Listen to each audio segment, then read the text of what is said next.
Good YouTube Underworld 6667 here with DarkWorldMOFO and Duck6 and everybody else, and we of course are with more important. Karim Ahamjik. And he is playing Infernity. All right, let's get right into the deck profile. Oh, first of all, 3 Necros, 3 Archines. I don't believe I have to furnish any explanations for these ones. Not at all. I agree. Stygian Street Patrol, stun 2.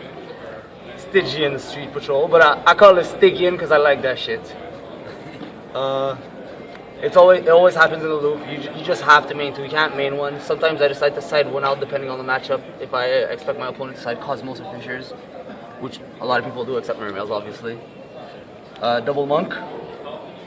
That card is broken. You always have the option to go for a second Monk before going for the Archfiend or the Armageddon Knight or Greffer, which are the next 2 cards I'm about to show.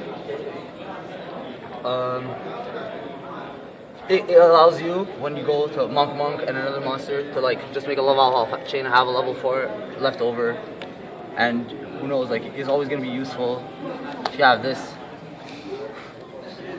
Double instant, double upstart. I don't want to go for 3. Too much life points, fuck it. Triple Night Beam. Triple MST. You don't want nothing in your way. You know a lot of people decide to side Cosmos.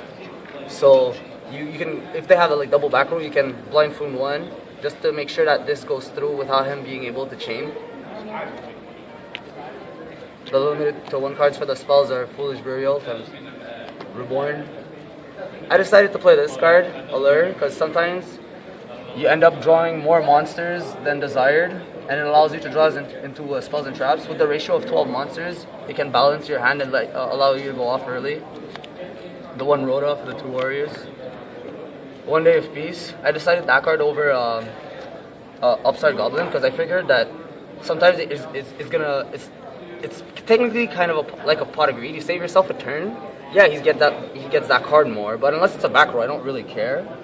And if I so happen to end up playing against the mirror match, they're gonna have barriers and stuff, and by doing this, it makes them draw a card, so they're gonna want to barrier that, not to compromise their plays.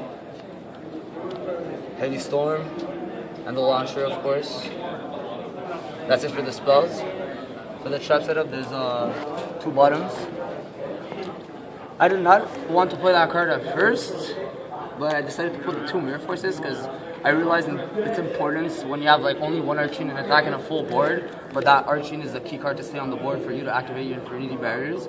And a lot of people just try to put a monster and get that Archine out of the way for them to like play their limited to 1 cards such as Heavy Storm or Dark Hole. 2 Infernity breaks, 2 Infernity barriers. A lot of people like asking me why I'm playing 2 instead of 3. There's a simple reason for that, is that it's not a card, it's not an end-dependent card. It does jack shit on its own. You need a follow-up plays or a combo play. Otherwise, it's not a, if you're on top deck mode or something, like, you're not going to do much with that. And it's searchable, so might as well. I would agree playing 3 if this would be a synchro build. 1 Call of the Haunted, 1 Warning, and the Judgment. And that's it for the main deck. It's 40. As for the extra deck, 1 Cherubin, the Fire Knight. Could have been any other level 3. There's not any specific other cards or combos that you can do other than like going for the XYZ, Leviers. Carbonala Warrior. I really wish the Rare Fish was out. It's actually a fusion that's the OCG. It's water, and it would allow me to sometimes do an Abyss Dweller with 22. 1 Zen Mains, double Levier. You know, people are citing Fishers and stuff like that against you, so this guy's always important. That's it for the level 3s. 1 Cowboy. It's an XYZ that allows you to detach a material right away, so you might want to have that or that engraved instantaneously. You don't want to have an XYZ such as like Gemlight Pearl, which keeps his material under and cannot let you combo off. 1 Dweller, double Chain. The best card of the deck probably. You get either put something in gray or stack your play on top, and that's it. He's done. 1 Maestro. The best card, the second best card I'd have to say. Double Diamond Dire Wolf. It allows you to either destroy a problematic card. I don't care if I read the MST and this is only back row. I don't care Diamond Dire Wolf on the back row for him to chain it and even pop as long as my launchers goes through. It makes also room. Sometimes you pop your own stuff to make room on your board to continue going and doing launcher double necro, bringing back to Archfiends and setting up your plays. One Black Ship of Corn, one Utopia, and one Shockmaster. And that's it for the extra deck. As for side deck, I put 2 tour guides. It's a good monster all in all. When people side the Fisher, the Cosmos, decks like Verse or whatever can play without their graveyard, it lets you do Levier plays and get back your Archfiend and shit that got removed. I side the Dark Hole. I don't want that thing main deck. I find it's not as good as, it's not a viable option. Someone pokes you with Bear, he gets his plus, and you just kill a 1-for-1.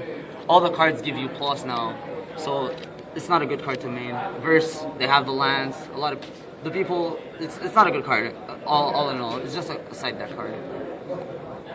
Mind Control, that card is amazing. If you play against a deck that plays level 4s, right away. Gadgets, Dino Fist, take a monster, Dead Stygian, Dead Archfiend, it just became a good card. I side 3 Dimensional Fissures. People think Infernity cannot remove their cards. I can remove my cards. It doesn't stop me from going off. Or if I go off, playing it after against Vermel after going combo, that's it. He can't do anything. With the barriers, that's not leaving the field. And obviously as a follow-up, I'm not going to side those without anything to accompany them. I decided to put double DDR. A lot of people don't realize that this card doesn't target, and as long as you have a monster out of play, you can play it, ditch an Archfiend, and bring it right away and search. So it's basically like a spell Stygian. Side double Catastrophe for the matchups when I go second and they have a lot of back rows. It's a very good card. I don't put that card when I go first, however. Double Debunk. I know Mermel side Maxi Veilers and they have the Megalo, the Stirs. So you have to kind of side that card, either 2 or 3. And finally, double Prideful Roar. That was just for Evil Swarm. I don't want to get Ophion shenanigans, and that's it. That's about it. So all in all, is there anything that is number one, like the card that you could not live without in this deck? The card I could not live without, I would say Summoner's Monk. Summoner Monk? Summoner's Monk is the nuts. If right. you open that, you win. Now, we all know there's a new format coming out. We've got the sneak preview that just happened. What is your opinion on Elemental Dragons? Those cards are amazingly broken. I believe they should all be limited to 1 eventually, because the baby dragons just make the deck way too fast. The format is transforming itself in a +6 turn 1, and you end up with like either a lockdown or a huge dangerous board, or like technically saying, even if with dragons you end up with 2-3 cards in hand and like a few on the field, they're still live in the graveyard. It's as if you had extra cards in hand, and by removing themselves, they'll add extra cards again in your hand. So I really think the deck is going to be the nuts. Dragons, Evil Swarm, and maybe the spellbooks, they're going to be all over the place soon enough. Thank you very much, Karim, for doing this deck profile. Congratulations on your top 32 with Infernity. Alright guys, DarkWorldMOFO out. Peace.